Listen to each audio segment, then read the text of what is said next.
Yeah, if you don't mind, I do have one more that was kind of running around my head while you were talking.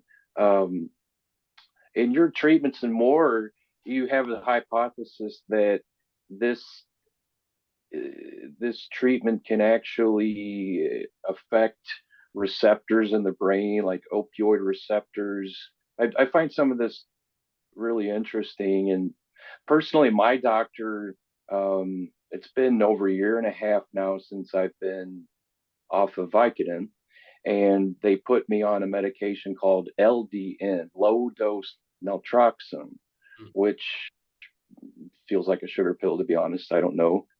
Feel pretty rough when I don't take it, but I feel like I'm able to definitely significantly lower my pain a lot more just through meditation practice.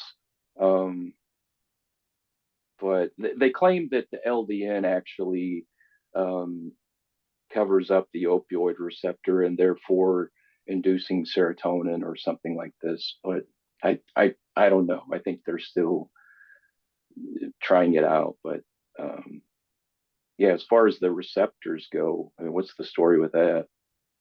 Well, short answer is we don't know, but I'm glad you asked me this question. Mm-hmm. I'm glad you asked me this question because the other really important part of my work is focused on this on the reward system, and the reward system is integral to addiction.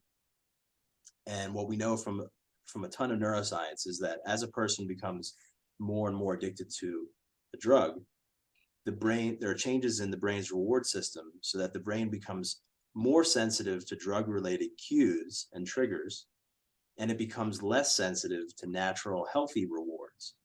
So it becomes harder for the person to extract a natural healthy sense of pleasure, joy, and meaning out of Right. everyday life, out of the things in their life that they used to find meaningful and valuable. As they become addicted, that sense of meaning and value gets hijacked, and that's what's happening at the brain level. There are changes in both the dopamine system and the endogenous opioid system in the brain that account for this insensitivity to natural pleasure and this hypersensitivity to drug related cues and stress and pain. And so this is well established. It's a well established phenomenon. So in M.O.R.E, we try to restructure reward processing in the brain by teaching people how to become more sensitive to natural, healthy pleasure, joy, and meaning in everyday life. The hypothesis is that will then outweigh the pull of the drug and thereby reduce craving and addictive behavior. And we've shown now in multiple studies that patients with addictive behaviors going through the M.O.R.E program, that their brains and their bodies become more sensitive to natural, healthy pleasure. And the more sensitive their brains and bodies become to natural, healthy pleasure, the greater the reduction in craving and the greater the reduction in drug use. So I've replicated this now across multiple randomized studies using measures like EEG and heart rate variability and people's self-reports that after 8 weeks of training in mindfulness and savoring practices in the M.O.R.E therapy, that they become more responsive to natural, healthy pleasure.